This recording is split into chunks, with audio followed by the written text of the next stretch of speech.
Ma belle-mère me détestait depuis des années, et à son anniversaire, je l'ai entendu parler de moi. Alors, je l'ai confrontée et j'ai découvert que ma propre mère lui avait dit que j'avais piégé mon mari en tombant enceinte.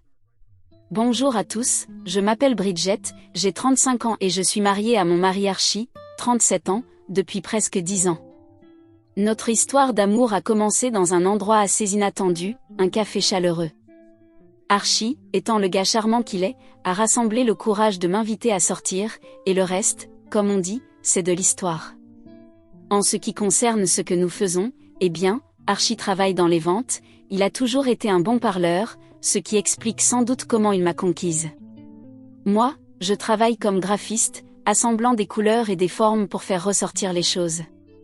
Notre vie de couple était plutôt douce, rien de trop extravagant, juste beaucoup de rires, des conversations tard dans la nuit et de temps en temps des soirées cinéma blotties sur le canapé. Mais voici le hic, notre mariage n'était pas exactement un conte de fées. Non, c'était plutôt un événement précipité. Vous voyez, peu de temps après avoir commencé à sortir ensemble, surprise, j'ai découvert que j'étais enceinte. À ce moment-là, nous avons paniqué. Nous étions tous les deux assez jeunes et n'avions pas vraiment pensé à nous marier. Mais la vie a une façon drôle de jeter des courbes, non ? Alors là, nous étions confrontés à la parentalité imminente et à la décision de ce qu'il fallait faire ensuite. Nous en avons discuté, nous avons pesé nos options et nous avons décidé de nous lancer, littéralement, dans le mariage. Et laissez-moi vous dire, planifier un mariage en un temps record n'est pas une blague.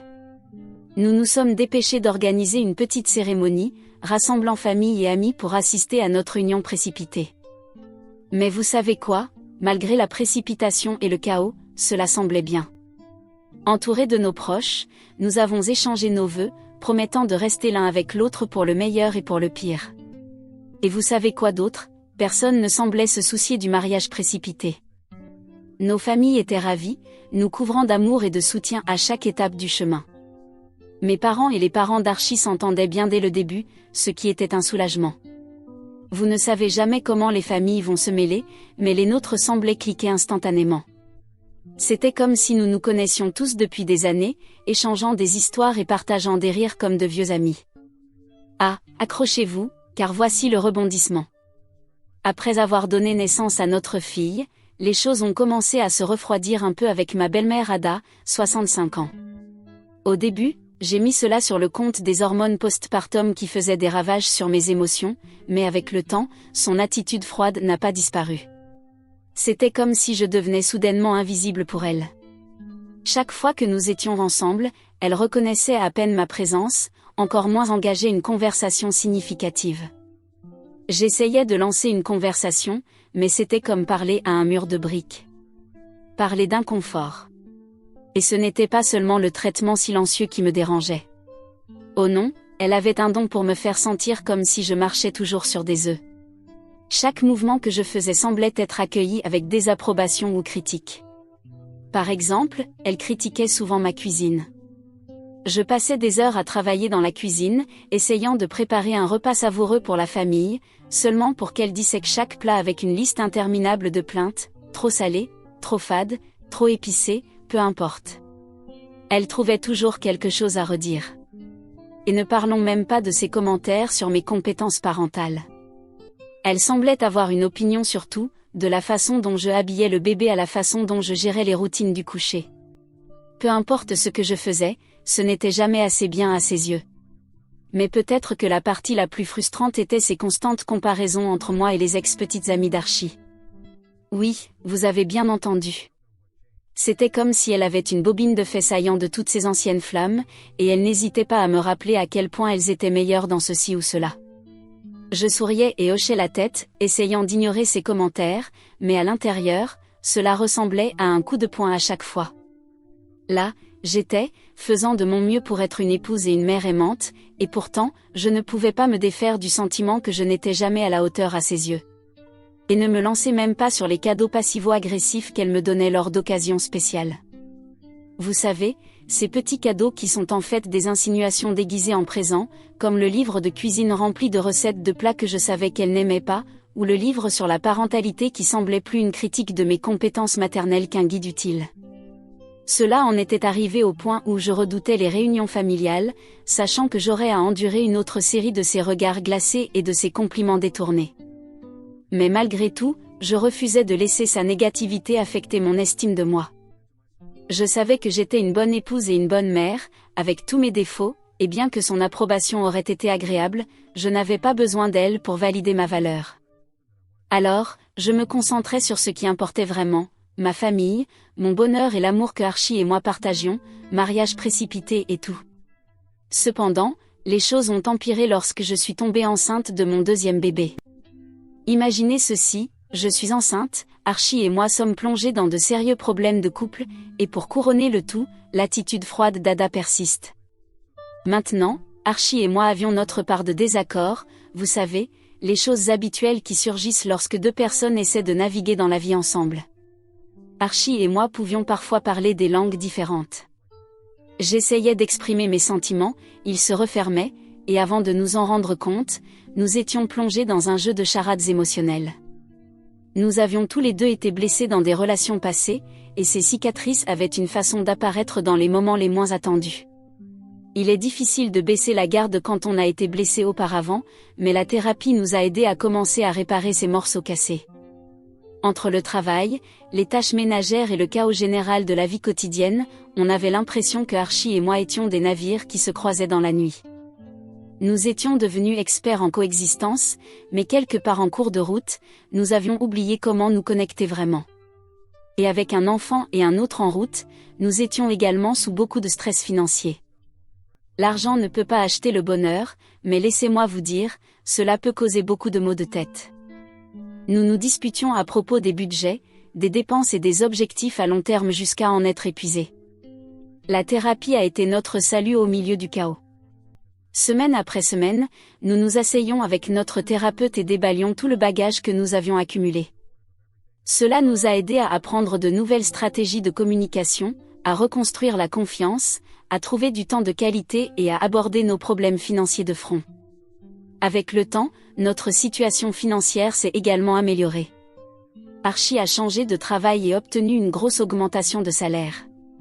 Comme si gérer nos propres problèmes de couple n'était pas suffisant, ajoutez une grossesse et l'attitude froide de ma belle-mère, et vous avez une recette pour une surcharge émotionnelle. Chaque remarque sarcastique, chaque geste passivo-agressif, c'était comme du sel sur la plaie. Je mentirais si je disais que cela ne m'affectait pas. Il y avait des jours où je me sentais comme si je me noyais dans une mer de négativité, luttant pour garder la tête hors de l'eau. Et avec un autre bébé en route, la pression semblait 10 fois plus lourde. Même après avoir eu un autre bébé, Ada continuait de venir parler avec Archie et les enfants, mais restait froide avec moi. On pourrait penser que l'ajout d'un autre petit à la famille l'adoucirait un peu, mais non, elle restait aussi glaciale que toujours. Elle entrait dans notre maison, couvrant Archie et les enfants d'affection, tandis que je recevais le traitement du silence. C'était comme un disque rayé, critiquant chaque petite chose que je faisais, de la façon dont je habillais les enfants à la façon dont je pliais le linge. Rien n'échappait à son œil d'aigle. Et laissez-moi vous dire, essayer d'équilibrer les demandes de deux petits tout en faisant face à ces critiques constantes était épuisant. Archie et moi faisions de notre mieux pour naviguer sur les montagnes russes de la parentalité. Avec 2 enfants à bord, c'était un tourbillon de couches, de tétées nocturnes et de tours interminables de cache-cache. Mais au milieu du chaos, nous trouvions des moments de joie, regardant nos enfants grandir et apprendre, leur rire remplissant notre maison de chaleur. Quant à Ada, eh bien, elle semblait avoir un don pour trouver des défauts dans tout ce que je faisais, même dans l'éducation des enfants. Comme la fois où elle est venue sans prévenir et m'a surprise en train de donner à ma fille des collations achetées en magasin. On pourrait penser que j'avais commis un péché capital avec la façon dont elle continuait à parler de l'importance des repas faits maison. Ou la fois où elle a critiqué mon choix de garderie pour notre fille aînée. Selon elle, j'aurais dû faire plus de recherches, visiter plus d'établissements, bla, bla, bla. Peu importait que j'ai passé des semaines à chercher sur Internet et à visiter des garderies pour trouver la meilleure option pour notre famille. Je détestais aussi ses conseils non sollicités sur la discipline. Chaque crise de colère, chaque mise au coin, elle avait une opinion sur la façon dont je devais m'y prendre. C'était comme si elle pensait qu'elle savait mieux que moi, la femme qui passait réellement jour après jour avec les enfants. Mais malgré son ingérence constante, Archie et moi étions déterminés à ne pas laisser sa négativité affecter notre dynamique familiale. Nous nous soutenions mutuellement, trouvant de la force dans notre amour et notre engagement l'un envers l'autre. Et vous savez quoi? Cela nous a rendus plus forts et plus résilients face à l'adversité. Tout a pris un tournant surprenant à la fête d'anniversaire des 65 ans de ma belle-mère, qui a eu lieu le week-end dernier. Imaginez ceci, nous étions tous bien habillés, prêts à célébrer ce moment important. Et laissez-moi vous dire, j'ai sérieusement réfléchi à son cadeau. Choisir un présent pour quelqu'un qui a été moins que chaleureux et affectueux avec vous n'est pas exactement une promenade de santé. Mais appelez-moi optimiste, j'ai pensé que peut-être, juste peut-être, cela pourrait être l'Olivier dont nous avions besoin pour décongeler les vibrations glaciales entre nous. Après beaucoup de délibération, j'ai décidé d'un superbe paire de boucles d'oreilles en diamant.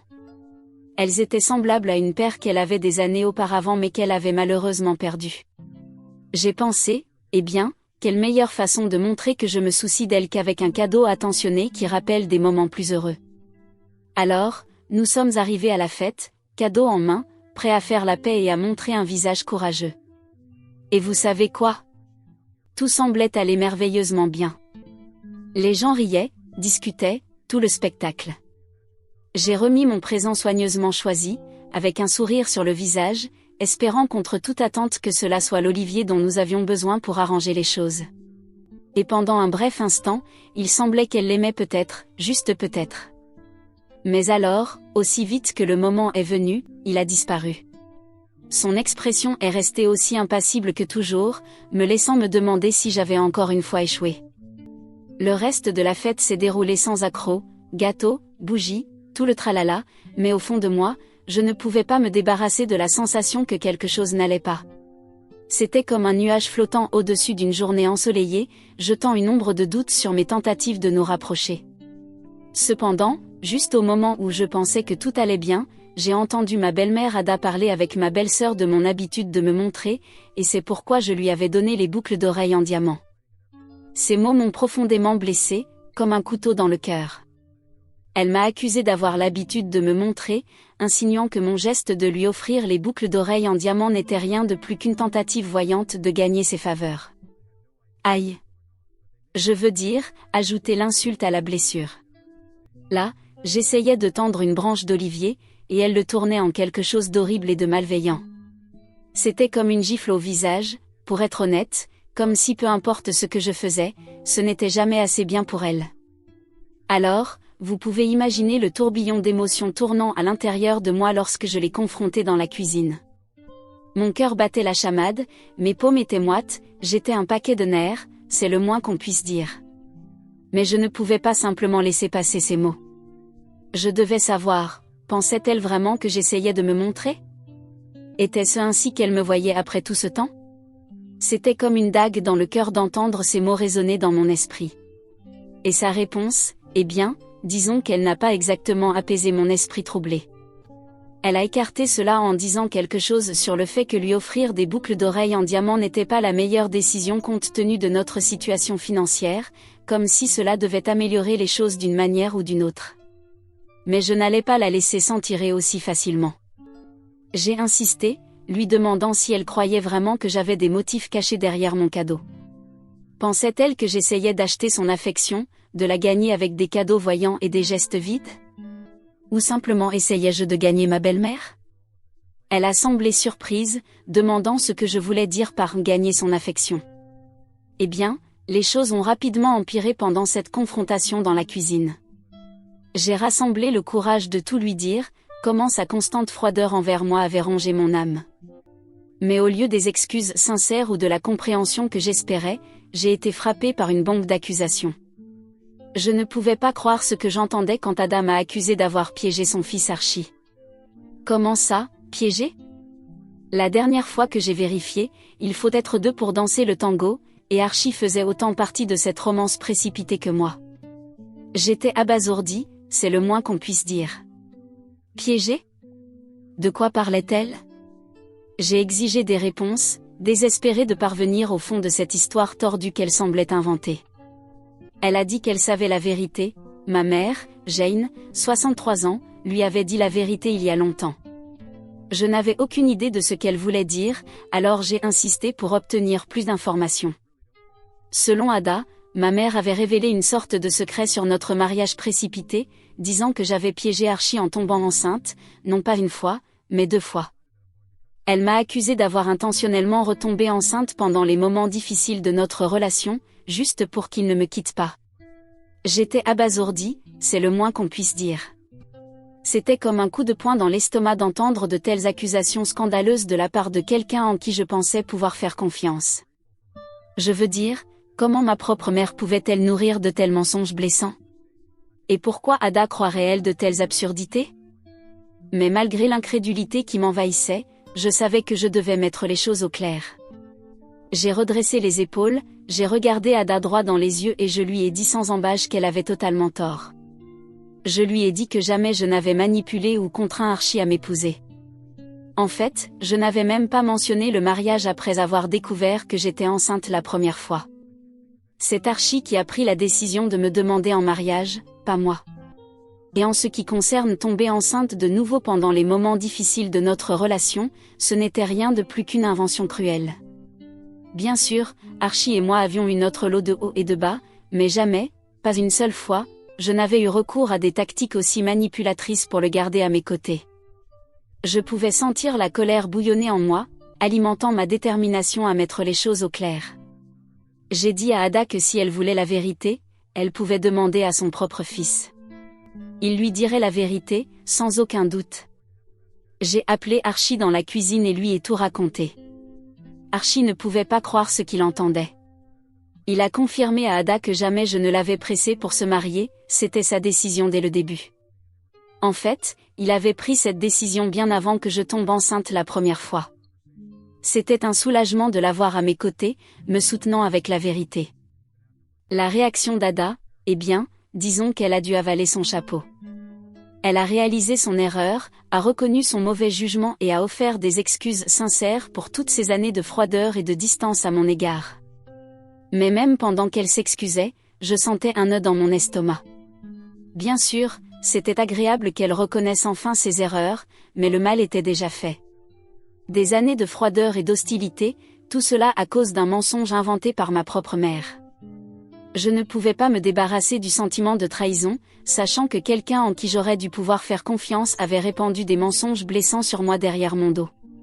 C'était comme un coup de poignard dans le cœur de réaliser que la femme qui m'a mise au monde pouvait me trahir de manière aussi cruelle. Donc, même quand Ada s'excusait et Archie me rassurait, je ne pouvais pas me débarrasser de la sensation d'inquiétude dans l'air.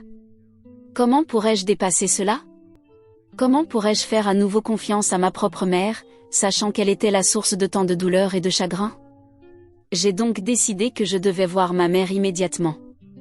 J'ai envoyé Archie et les enfants ailleurs, j'ai pris un taxi et je me suis dirigée directement vers la maison de ma mère, qui se trouvait à 1 heure de distance. Assise sur le siège arrière, la tension dans le taxi était palpable. Mon esprit tournait à 100 à l'heure, mes pensées tourbillonnant dans un chaos total. Comment ma propre mère pouvait-elle me trahir ainsi? Que avais-je fait pour mériter une telle trahison? À chaque kilomètre parcouru, mon anxiété ne faisait qu'augmenter, me rongeant de l'intérieur comme une bête vorace. J'avais besoin de réponses et j'en avais besoin maintenant. Alors, je me suis préparée pour la confrontation qui m'attendait, raffermissant ma détermination alors que nous approchions de la porte de ma mère. Quand je suis enfin arrivée, je n'ai pas perdu de temps. J'ai fait irruption par la porte d'entrée, le cœur battant dans ma poitrine, alors que je confrontais ma mère de front. Je lui ai tout raconté, relatant les accusations d'Ada et exigeant de savoir la vérité. Au début, ma mère a essayé de nier, écartant mes préoccupations d'un geste désinvolte de la main. Mais quand j'ai insisté, refusant de reculer, la vérité est sortie comme un barrage qui se rompt sous le poids de années de tromperie. Elle a avoué que oui, en effet, elle avait raconté ses mensonges blessants à Ada sur comment j'avais piégé Archie pour qu'il m'épouse.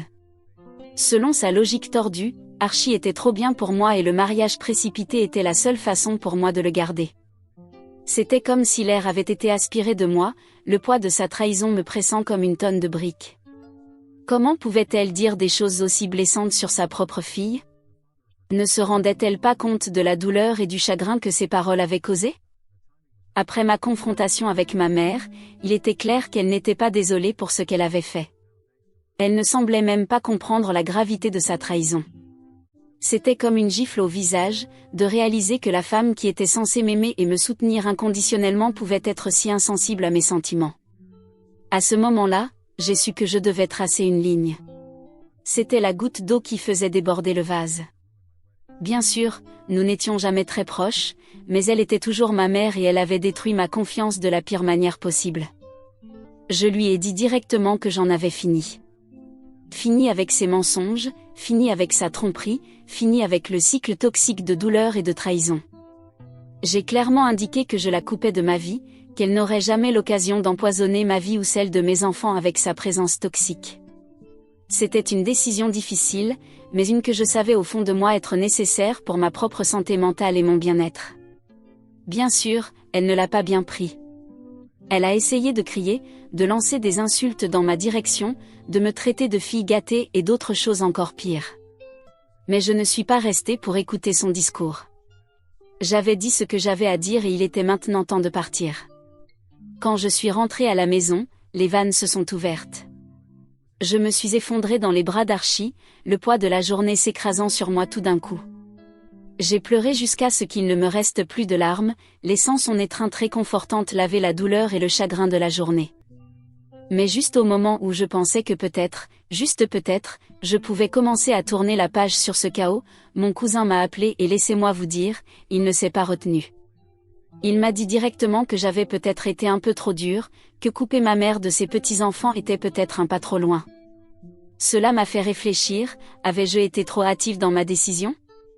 Alors, suis-je la méchante pour avoir coupé les ponts avec ma mère parce qu'elle a menti à ma belle-mère en disant que j'avais piégé mon mari en tombant enceinte ? Mise à jour 1. Le lendemain, après que tout cela se soit passé, Ada est apparue chez nous avec de la nourriture. Je dois admettre que j'étais surprise. Après tout ce qui s'était passé, je ne savais pas à quoi m'attendre de sa part, mais là elle était, debout sur notre seuil, avec une apparence contrite et désolée. Elle n'a pas perdu de temps pour entrer dans le vif du sujet, offrant des excuses sincères pour le rôle qu'elle avait joué dans tout ce désordre. Elle a admis qu'elle n'aurait pas dû faire confiance aussi facilement aux paroles de ma mère, qu'elle aurait pu nous éviter bien des problèmes si elle avait vu à travers les mensonges dès le départ. Et vous savez quoi ? J'ai apprécié son honnêteté. Il faut du courage pour admettre ses erreurs et je pouvais voir qu'elle regrettait vraiment ses actions. C'était comme si un poids avait été enlevé de mes épaules, de savoir qu'elle comprenait enfin la gravité de la situation. Je l'ai remerciée pour ses excuses, lui faisant savoir que, bien que je sois heureuse qu'il n'y ait plus de confusion, il me faudrait du temps pour digérer complètement tout ce qui s'était passé. Après tout, la confiance n'est pas quelque chose qui se reconstruit du jour au lendemain. Beaucoup de gens ici me demandent à propos de ma relation avec ma mère. Il n'y a pas grand-chose à dire. En grandissant, ma mère a toujours été là pour subvenir à mes besoins, un toit au-dessus de ma tête, de la nourriture sur la table, tout ça. Mais quand il s'agissait des choses émotionnelles, eh bien, disons qu'elle n'était pas exactement la mère de l'année. Je suppose que vous pourriez dire que j'avais une de ces mères qui faisait juste ce qu'il fallait, vous savez, celles qui font le minimum nécessaire pour garder leurs enfants en vie et en bonne santé, mais qui ne vont pas vraiment plus loin dans le département de l'amour et des soins.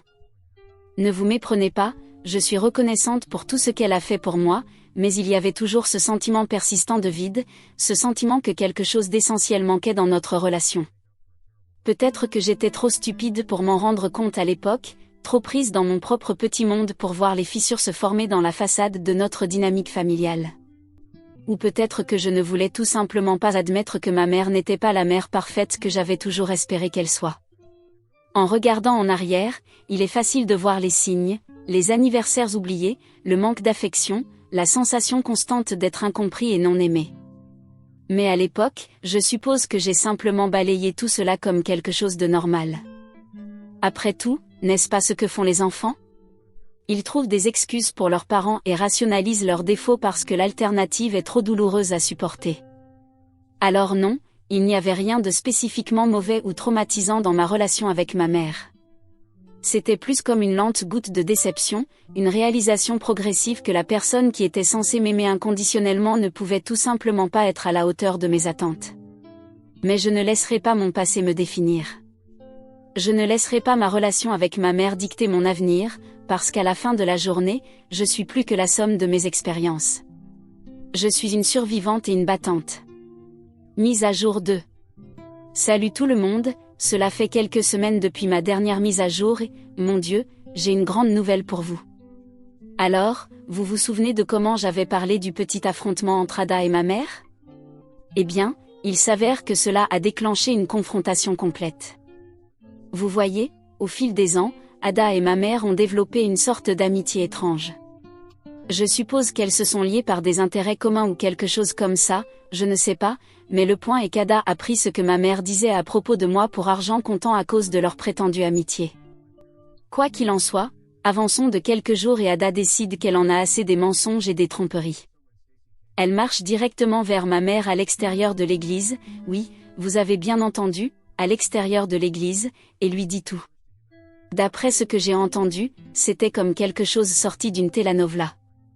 Il y a eu des cris, des doigts pointés et même quelques mots choisis lancés pour faire bonne mesure. Il va sans dire que cela a fait beaucoup de bruit et pratiquement tout le monde dans notre cercle en a entendu parler. Maintenant, vous penseriez que ma mère serait mortifiée, non? Je veux dire, être appelée de cette manière en public, parler de honte. Mais en la connaissant, elle a probablement simplement balayé cela comme si ce n'était pas grand-chose.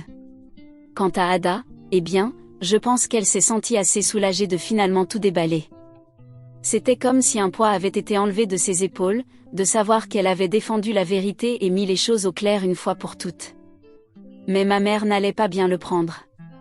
Elle ne m'a pas appelé ni envoyé de message après que je l'ai confrontée, mais elle a commencé à m'appeler après qu'Ada l'ait humiliée. Tout à coup, mon téléphone a commencé à exploser avec des messages vocaux d'elle, tous en colère, me blâmant pour sa nouvelle misère. Elle continuait encore et encore à propos de comment je ruinais sa vie, comment aucun de ses précieux amis de l'église ne la regardait plus. Mais vous savez quoi? Pas une seule fois elle n'a prononcé un mot d'excuse envers moi. Normalement, j'aurais peut-être cédé et rappelé, essayé de lisser les choses, comme la bonne fille que je suis censée être. Mais cette fois, non. J'en avais assez de ses mensonges et de sa manipulation. Alors, j'ai pris une décision, je ne vais pas me rabaisser à son niveau. Je ne vais plus participer à ces jeux toxiques. Je la coupe définitivement et je ne regarderai pas en arrière. Bien sûr, c'est une pilule amère à avaler, de savoir que je n'aurai jamais la relation mère-fille que j'ai toujours désirée. Mais parfois, vous devez mettre votre propre santé mentale et bien-être en premier, même si cela signifie couper les liens avec la famille. Mise à jour 3. Bonjour, cela fait un moment depuis ma dernière mise à jour et, laissez-moi vous dire, beaucoup de choses se sont passées depuis. Alors, vous vous souvenez comment j'ai dit que j'étais prête à couper les liens avec ma mère pour toujours? Eh bien, il s'avère que la vie avait d'autres plans pour moi. Juste quand je pensais que j'en avais fini avec ses mensonges et sa manipulation, ma mère a commencé à montrer des signes de démence. Et laissez-moi vous dire, cela m'a frappé comme une tonne de briques. Là, j'étais, prête à tourner la page définitivement, et soudain, je me trouvais confrontée à cette réalité déchirante. Comme sa seule fille, je ne pouvais tout simplement pas lui tourner le dos, peu importe combien elle m'avait blessée. C'était difficile de la voir ainsi, confuse, effrayée, ne reconnaissant même pas sa propre fille. C'était comme un coup de poing dans le ventre, de savoir que la femme que je connaissais disparaissait sous mes yeux. Pendant un certain temps, mon cousin est intervenu pour aider, restant avec elle et lui fournissant les soins dont elle avait besoin. Mais si sa condition s'aggrave, nous devrons opter pour une maison de retraite où elle pourra recevoir des soins à temps plein.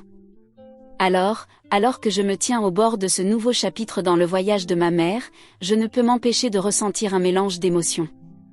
Tristesse, oui, mais aussi une lueur d'espoir.